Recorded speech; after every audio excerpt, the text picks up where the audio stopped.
Okay, today we're going to do the Lamed Zayin number Aleph. We're middle of speaking about second. Lamed Zayin number Aleph. Today we're leaving off. We finished off at the bottom from the Vav and with base all the way at the bottom. Tan Rabban says the Bais Tan Rabban said the Mishnah the Gemara brings down that Rabban learned Ein Eifin is a pass as Ein Eifin pass over the Pesach. We do not cook thick bread. We're going to see what that means soon on Pesach. Even Bishama, that's what Bishami says.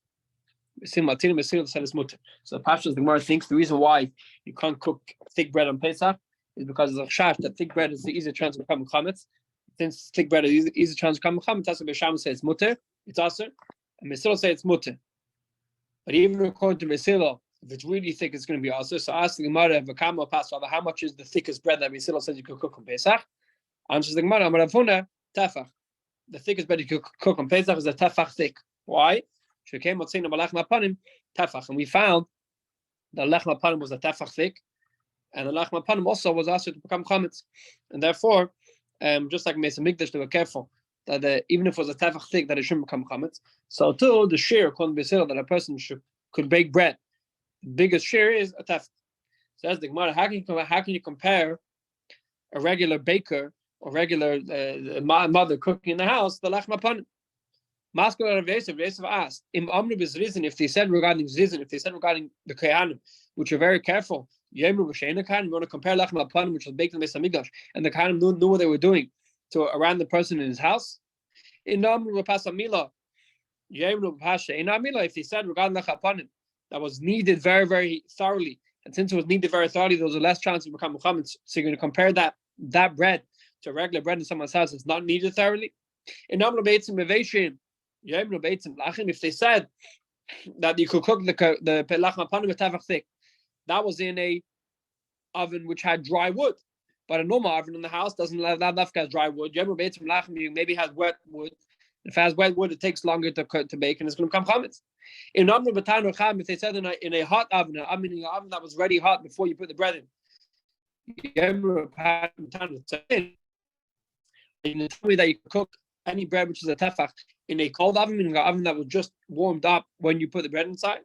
In if they said that we're going to have some mikdash, which was a metal oven, you can compare that to a oven of earthenware, which is a slow cooking oven. So the question is, the Gemara is asking, how can you compare lechem apanim to a person cooking in the house? Lechem apanim is much less of a chance of becoming chametz because it's needed much more, and a kohen makes it, which is much more careful, and it's a different type of oven. In someone's house, how can you let him make a tefach thick? How can we still let him make a tefach thick? There's a big chance to become chametz. So answers the Gemara. Amar Yimya Baraba Rabbi Yimya said, "Sheilis as Rabbi Yichud." They asked my teacher in private. Meaning, I asked my teacher. Not in front of everyone. Asked him in private. Umanu. It says who was Rabbi Yimya's teacher. So the first opinion is Rabbi Yimya's teacher was Rav. V'ikad is another opinion that says Rabbi Yimya Be'abar Amar Rav. Rabbi Yimya Be'abar said, "Sheilis as Rabbi B'Yichud." I asked Rabbi B'Yichud, who's Rabbi? Umanu, who is his teacher? Rabbi Nakadosh. Okay, so Rav, it's just a bit of history. Rav was Rabbi's student, one of the youngest students. So either Rabbi Yimya was in the same generation of Rav, and therefore he asked his teacher, which is Rabbi, or Rabbi Yimya was a younger generation of Rav, I mean he asked his teacher Rav. So anyway, what he asked his teacher, whoever he was. So he asked him, "My Passover, what does it mean? What does the Brisa mean when it said you cannot cook thick bread?" So answers, so Rabbi teaches, Rabbi answered him, either Rav or Rabbi answered him. Pas merova, thick bread means a lot of bread. It doesn't mean that the actual bread is thick. It means that nowadays you also can buy in a shop, you can buy a challah that has a whole bunch of small, you could divide the challah into a whole bunch of different pieces. Meaning when you make the dough, you made a big batch of dough. If so, says the Gemara, why is Vamai called a Passover? Why is it called a thick bread? Thick bread means the actual bread is thick. This bread doesn't have to be thick; it can be a very thin bread, but it's able to enough to feed the whole family. Says the Gemara, Mishum the Nefisha Belisha. It's called thick bread because the dough is a very big dough. So that's the dough. When you make the dough, it's thick, and then eventually you roll it into thinner bread. Thereby, saying another reason why it's called thick bread because Ba'asid Hai Tana, in the place that Tana lived, the Pas Meruba Pas Avakarle, the place that Tana lived, a big loaf of challah was called thick bread. even though it wasn't thick b'ko, but if it was big, they used to call it thick bread. Says the Gemara, what's the problem? Because now we're going into the words of the pshat and the brayso. What's wrong with cooking thick bread? Says the Gemara, my timer. What's the reason by Shammai that it's also to cook thick bread, or a big amount of bread? If it's because you're bothering yourself on Yom Tov, meaning you can't tire yourself out too much on Yom Tov, why is it Pesach? Why did they say that regarding Pesach you can't cook thick bread? I feel like Yom Tov any Yom Tov, Sukkot also you can't cook this type of bread, because in Yom Tov you can only cook, you can only work for what you need. And this bread you're not going to use for the whole. Not that you can use the whole family, and even if you are going to use the whole family, it's a big tircha to make. So therefore, if it's a problem making doing malach on Yom Tov, any Yom Tov is also. Why do you say Dafka Pesach? Answers the Gemara, Enechanami, that every Yom Tov is also awesome. So why did Shammai say speaking about Dafka Pesach? The Yom Tov the Pesach, the Tanu said this brayso. He was middle of teaching Hilchos Pesach, so he said regarding Hilchos Pesach. So come from here. Now the problem with cooking the bread is not because it's going to come chametz. And therefore, we answer the question that it's not a problem. It's because the bread, it's a problem in Dinei Yom Tov. Tanya Me'ach, we run this clear in the Brayso. Shammai says, Yom Tov. We do not cook thick bread on Yom Tov, meaning he doesn't even specify Pesach. This Brayso just says, Yom Tov. It's mutter. So we thought the machlekes was in Dinei Matzah, or not Dinei Matzah, in Dinei Chametz. But the Maskon one is that the machlekes is not a machlekes in Dinei Chametz, it's a machlekes in Hilchos Yom Tov. Now the Gemara is going to go through different types of doughs that we are yotze chiyuv matzah. Says the Gemara, talking about we're learning the brayso. Yotzin b'pas nekia, a person can be yotze matzah with pas nekia, meaning bread that's made from regular wheat. Just a second, let me just find the exact translations for these things. Second.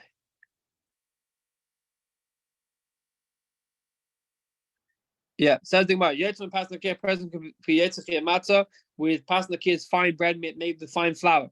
Over Hadra, and Hadra means a dirtier flour, meaning more of a not such a fine flour.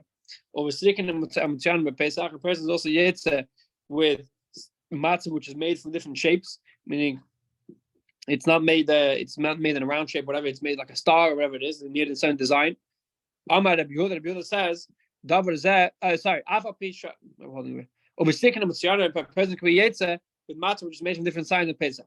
Afa Pisha, even though they said Ein Eisen Srichen with Pesach, even though they said we're going to see soon that you cannot make matzah from different make a design to your matzah, but if you did do it, then you Yetze.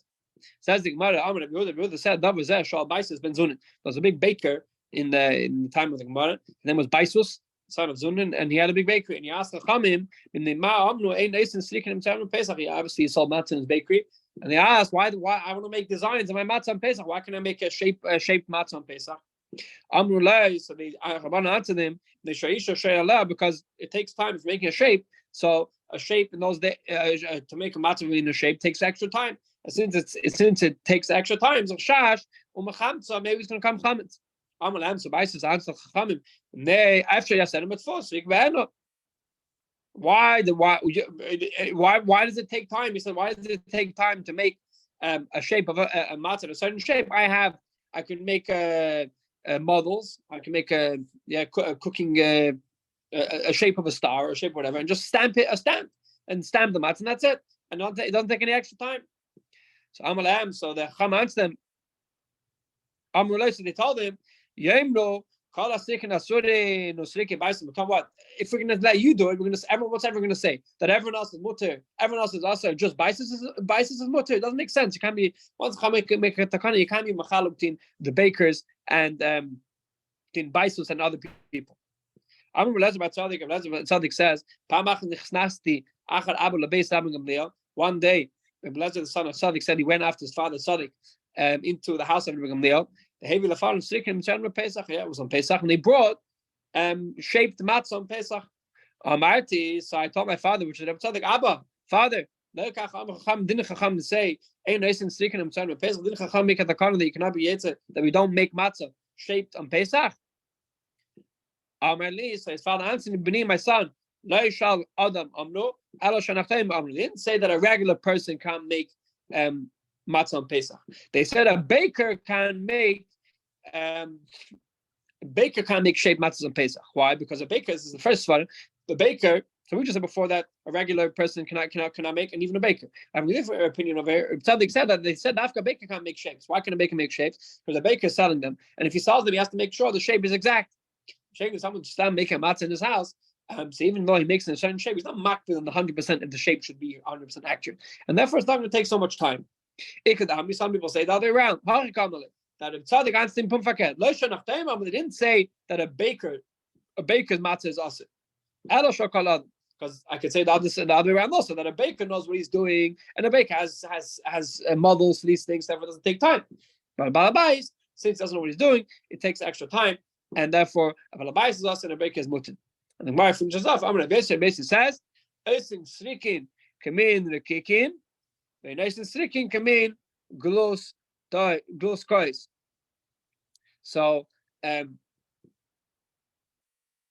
he finished off saying that a person can make matzah with a thin wafer, meaning a very thin matzah. So then a person can make that, but a person cannot make a matzah which is shaped like a loaf.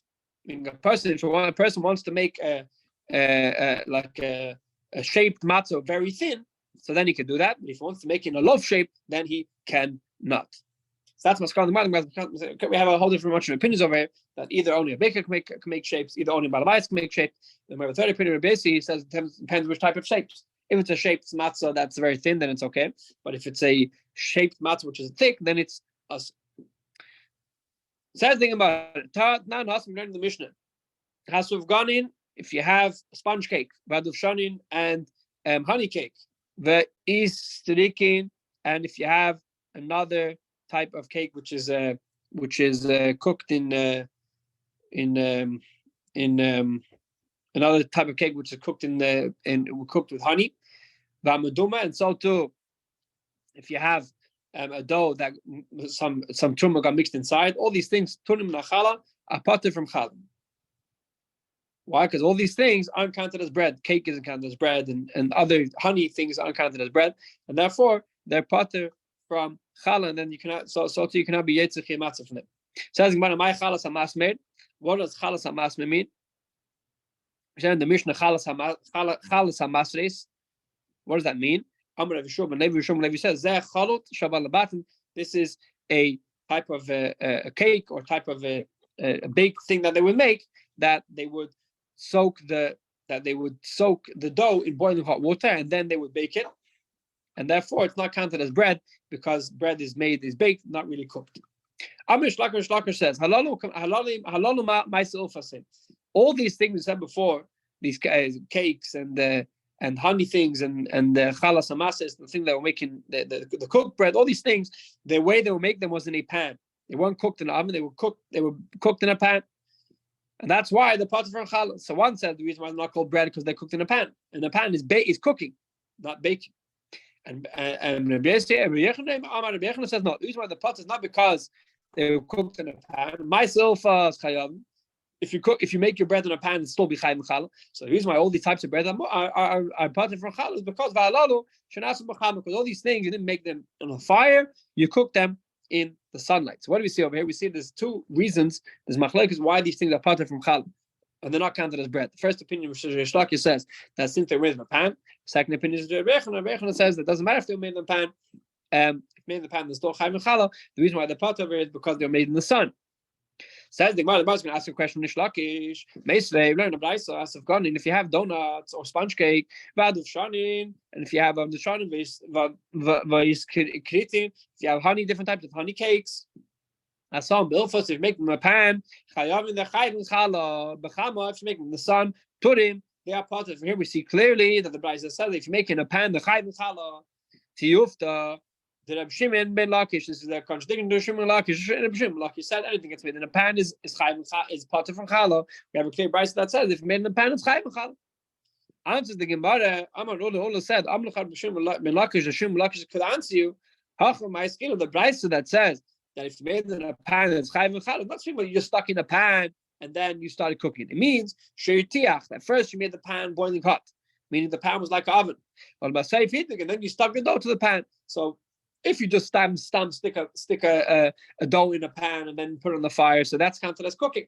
But if you first heated up the pan is boiling hot, and then you put the fire in it, put the dough in it, that's counted as baking, and therefore it's chayim and chal. So the Gemara is going to ask in this answer, what if you didn't do that? What if you first put the dough on the pan and then you heated up the pan? What's the din? You can tell me that it's potter. If taka it's paka potter at the tani sefer, so why does the sefer of the Bryce have to give you a new case? That something is potter. The example of the end part of the Bryce is that's all. If you made it in the sun, it's potter. Instead of give me a new example. That if you make challah in the sun, it's potter. If you make bread in the sun, it's potter. Give me an example of a challah of making a challah in a pan that's potter. What's the example? If you put it in a pan without heating the pan up and then put it on the fire, we potter. The Bryce can continue saying, when is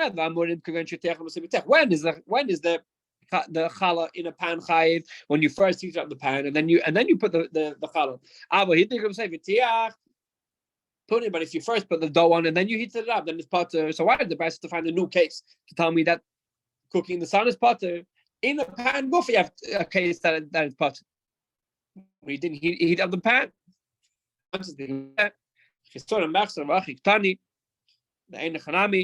That this is what the Bryce meant to say. The Bryce is missing words, and the Bryce means to say like this. What is a chayv and challah?